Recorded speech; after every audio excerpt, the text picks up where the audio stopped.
السلام عليكم ورحمة الله وبركاته. ازيكم يا حبايب قلبي؟ عاملين ايه؟ يا رب كلكم تكونوا بخير. النهارده ان شاء الله نعمل مع بعض ماسك حلو قوي قوي وسريع، وزائد كمان ان هو مش هيكلفك خالص، كلها من مكونات المطبخ. يلا نشوف معايا الماسك ده ايه. بس قبل اي حاجه نصلي على النبي كتير جدا جدا. وكمان لو انت مش مشتركه في القناه، يلا بسرعه دلوقتي انزلي اشتركي في القناه عشان يوصلك كل جديد، ودعمي الفيديو باللايك.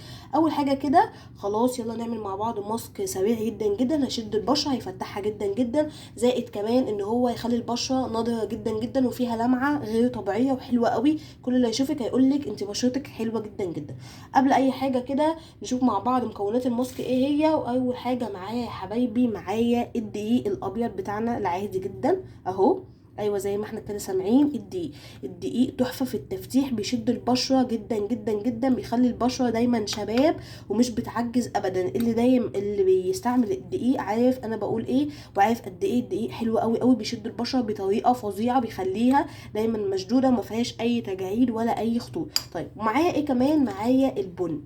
بصوا كده البن التحفه اللي بيخلي البشره فاتحه جدا جدا، ناضره جدا جدا. معايا معلقه كده من البن، بيخلي البشره لو فيها اي حروقه من الشمس طبعا بيوديها فورا، زائد كمان ان هو لو عندك اي بقع داكنه بيوديها مع الاستمرار طبعا.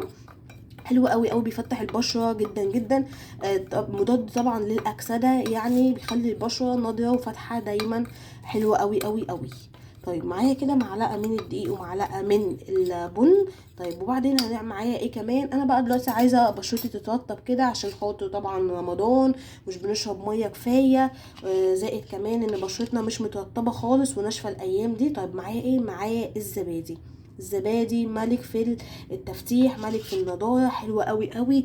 زائد كمان ان هو بيخلي البشره بيضه جدا جدا، بيخلي البشرة بيضة جدا جدا جدا. يبقى احنا هنفتح ونشد بشرتنا وكمان هنرطبها 3 في 1. حلوة قوي قوي، جربوه هتدعولي بجد من حلاوته. هيخلي البشرة نضرة جدا جدا، هيخليها فيها نضارة غير طبيعية، مش هتحتاجي ميك اب خالص في العيد خالص من كتر الحلاوة. لو انت كمان متعودة على الميك اب هتشوفي الفرق الفظيع من بشرتك من اول ما تحطيه.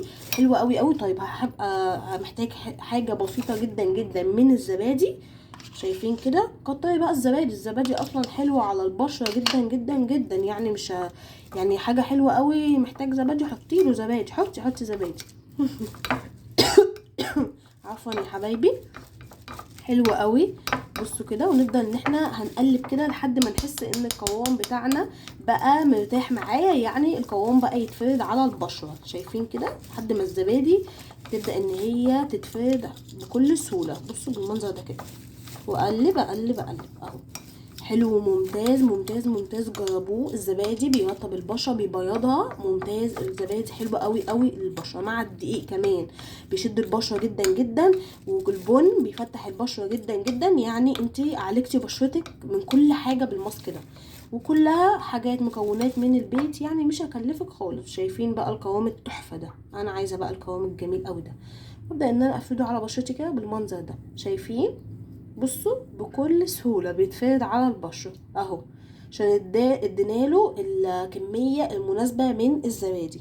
طيب هنبدأ ان احنا نفرده على البشرة كده. طبعا نكون غاسلين بشرتنا 100% متأكدين ان هي ما فيهاش اي بواقي من الميك اب.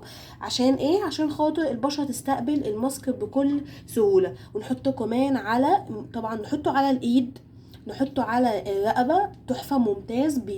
حلو جدا جدا للبشرة وللايد وللرقبة. ما ننساش رقبتنا ولا ايدينا ابدا ابدا. ممتاز، بيفتح جدا جدا جدا وبيشد، يعني مش ان شاء الله دايما بشرة شابة كده ما تعجزتي ابدا. طيب وبعدين هنبدأ ان احنا نحطه على بشرتنا كلها زي ما قلت لكم. لمدة قد ايه؟ لمدة نص ساعة. وبعدين هبدأ ان انا اغسل بشرتي، وشوفي بقى الجمال والحلاوة والبياض والنضارة وشد البشرة. تحفة تحفة تحفة تحفة تحفة تحفة يعني. لو بتحطي ميك اب هتشوفي النتيجة كمان، هتشوفي بشرتك بعد الميك اب وقبلها تحفة، وهتشوفي الفرق واضح جدا جدا. طيب يا حبايب قلبي، اكون وصلت معاكم كده لاخر الفيديو. لو انتوا وصلتوا معايا لحد هنا، يا ريت تدعموا الفيديو باللايك، وكمان تشتركوا في القناة عشان يوصل لكم كل جديد، عشان ان شاء الله عندنا ماسكات تحفة تحفة تحفة الفترة الجاية. اشوفكم ان شاء الله في فيديو جديد. مع السلامة.